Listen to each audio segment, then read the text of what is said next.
What's up, guys? M. Jones back in the house again for an in-theater review. I just got out of seeing the movie Lovelace. It's a story about Linda Lovelace, the porno star back in the early 70s. The person who played her was Amanda Seyfried, who is a younger actress, still kind of getting her name out there in Hollywood, and she did a really good job in this movie. Before we get really talking about the movie, I'm going to give you a brief story behind it.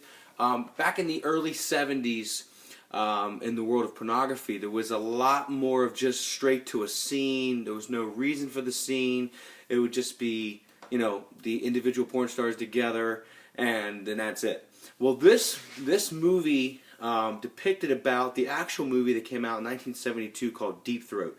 And it was a movie that had an actual plot to it. There was a beginning, a middle, and end. There was a reasoning for it. There was dialogue. There was story. There was, the movie lasted more than just like 7 minutes. It was actually like an actual full featured length. It was like 72 minutes, I believe, or 80 minutes, something like that.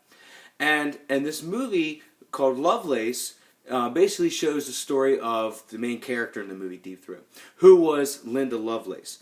And she was actually born Linda Borman. And she got the name from the producers on the movie Deep Throat, and they said Lovelace is just the perfect name for her. And, I really didn't know much about the movie Deep Throat at all. I was not even remotely closely born during that time, and so I never really knew much about it. I just found out that it was like the first featured pornography movie that actually had a plot to it, actually had reasoning for it. It wasn't just a scene of two people getting it on and that's it. So I was kind of learning as I went to watch this movie. I couldn't believe how good the cast was. There was at least 11 to 12 well-known actors in this movie. I don't know how, they must have took pay cuts or something, because there were some decent amount of actors and actresses in this, and we'll get into that a little bit later. But I was really surprised how good the casting was for this, because this movie is also one of those same day as theaters for on demand, like Comcast and stuff. So I wonder if they're going to take a hit at all with their making money and grossing for this movie. So I don't know how that's going to work. But I'll say this: my notes on this movie, the biggest note I took down on this movie that I liked was it had a very Boogie Nights feel to it. It just felt like I was watching Boogie Nights, the sequel. It was just, the screen was very dim, and it kind of made me feel like this was not at all during the time of right now. It felt like something out of the 70s, and that was their main goal. So they did a really good job doing that. I definitely knew this movie was not current, and the screen was very dim, dark, kind of dreary. And the whole Boogie Nights feel, getting back into that, was, Mark Wahlberg in Boogie Nights back in the 90s, he was well known for, for a large genitalia. Well, Linda Lovelace, or Amanda Seyfried, her character, she was really well known for her oral ability with deep throating. So that movie kind of compared to Boogie Nights in the fact that the main character had a very special attribute. So, I kind of liked that. That was kind of cool. They were the main reason the whole movie's really taking place. So I really liked that. My next note was the music in the movie was fantastic. It was phenomenal. A lot of great 70s music. I couldn't believe how good the music was. And it was everything from soul and rock and just R&B, and everything was just put together really nicely, and a lot of 70s music. I think all 70s music. I was very, very entertained with that. I thought the music was fantastic. And like I said about a great cast, it was just highly enriched with just a great mix of people. There was Sharon Stone, who played Linda Lovelace's mother.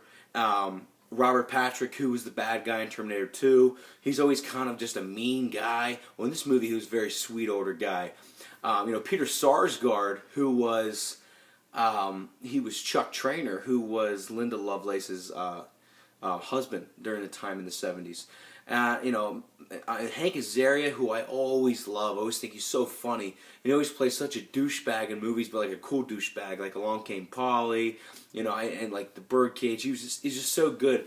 And in this movie, he was hardly in it. He was the director of the movie Deep Throat, and you know, so you didn't see too much of him. But he, of course, when he was on the screen and he had lines, he always stole it. Like I just always wondered what he was going to say next, because I just like him as an actor.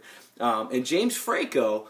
He was Hugh Hefner. He played the Hef. You know, probably the luckiest man in the whole world with the whole Playboy thing.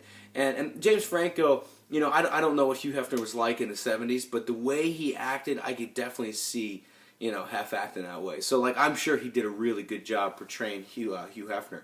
And you know, and one thing I found out was James Franco was actually supposed to play Peter Sarsgaard's role of Chuck Traynor.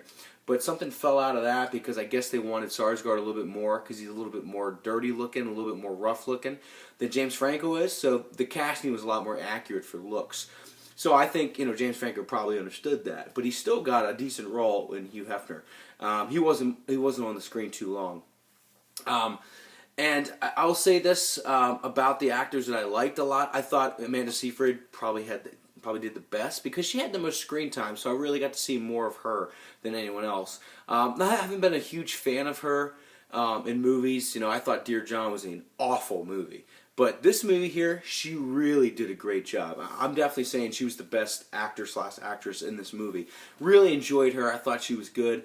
You know, the person I hated the most and probably didn't like the most out of all this was definitely Peter Sarsgaard's character, Chuck Traynor. You know, Peter Sarsgaard, his character was a very vicious, evil kind of person, just very abusive, and just would do everything they could to get everything out of you, whether it was, you know, right or not right, or justified or not justified. He was just an awful person, the character Chuck Traynor. You know, he married Linda Lovelace in like the early 70s and just basically told her, when I tell you to sit, when I tell you to stay, when I tell you to screw, when I tell you to do anything, you're doing it. And she just was like, okay.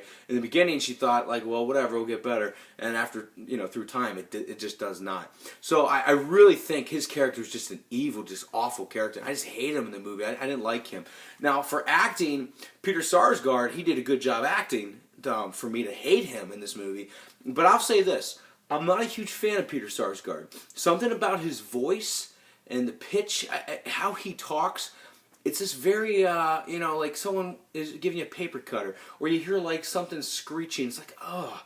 When he talks, he's very just, hey, we're going to do this and it's going to be fine. It's going to be good. And he talks like that. It's like, oh, just, I don't know. I can't stand it. And the reason why I love the casting for him to go as Chuck Traynor rather than James Franco go as Chuck Traynor, because I actually like James Franco. I think he's a cool guy. I know I really like the movies he's been in, and I always like see an actor that I like, and whenever they play someone I can't stand in a role, I'm like, oh, don't do that. So I was really happy James Franco didn't take the role, because I hated the Chuck Traynor character even more because I don't like the actual actor myself. I'm not a big Peter Sarsgaard fan.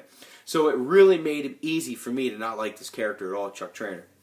So that's one thing I noticed. I really just didn't like his role. He's such a dick, and he was awful. And the fact that, you know, I don't like the guy, you know, in real life that much made it easier for me not to like him. So anyway, so talking about the movie from how it went beginning to middle to end, I thought the beginning was really interesting. I thought it was cool. I liked the music. I thought that was great. But the middle of the movie was very slow and depressing, very solemn. Because it was mainly about, you know, during the middle of the movie, it was about how she would be beaten by Peter Sarsgaard's character, Chuck Traynor. And she actually did a polygraph test back in like 1979 to prove all this, because she was trying to write a book called Ordeal that she sold like so many copies. And it was just so slow and depressing. It was just, you know, it was kind of showing how, the crap that she went through with Chuck Traynor. And it was just, I felt so bad. It was just like, it was very depressing. And I think because of how depressing I was, it's not a movie I would buy, because I wouldn't want to watch it again. I don't like seeing torture. I don't like seeing that kind of stuff. And domestic violence, not a fan of. So I don't think I would probably buy the movie just because of that. But talking about the ending, not going to tell you anything, but The ending was good. It picked up from the beginning, from the middle, excuse me. And I really liked how they showed how things happened with Linda Lovelace getting her life together during that time. Now in real life, Linda Lovelace passed away in 2002 from injuries she sustained in a car crash, and the guy Chuck Trainer, he actually went on to marry another porn star like a couple years after they divorced. She was Marilyn Chambers, and he actually died 3 months after Linda Lovelace passed away, like 3 months later, of a heart attack.